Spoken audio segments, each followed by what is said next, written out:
నాన్న ఏంటి నాన్న నేను ఎగ్జామ్ ఫెయిల్ అయ్యాను నాన్న. నాకు ముందే తెలుసురా నువ్వు చదువుకు పనికి రావని. గేదెలు కాసుకోవడానికే పనికొస్తావు. వెళ్ళి ఎక్కడైనా సుబ్బారావు కొట్లో వెళ్ళి పని అన్నా నేర్చుకో, కాస్త పని అన్నా వస్తుంది. ఇలాంటోడు తినడం తప్ప దేనికి పనికిరాడు. నాన్న నేను ఒక నిజం చెప్పాను నాన్న. నువ్వు అక్క పెళ్లి కోసం దాచిన డబ్బులు దొంగతనం చేశాను నాన్న. ఆ డబ్బులు బెట్టింగ్ లో పోగొట్టాను నాన్న. నాన్న క్షమించు నాన్న. బెట్టింగ్ లో 2 లక్షలు పోగొట్టావా?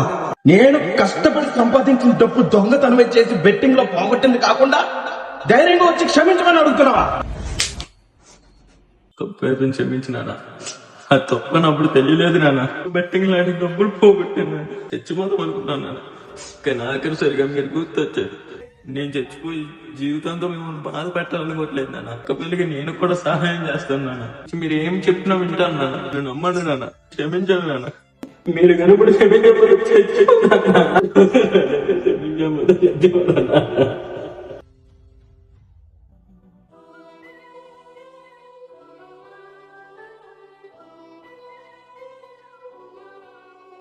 కొడుకు ప్రయోజకుడు కావాలని ప్రతి తండ్రికి ఉన్న కళ. ఎంత తిట్టినా కొట్టినా అది మన మంచి కోసమే. కొడుకు చావుని ఏ తండ్రి కోరుకోడు.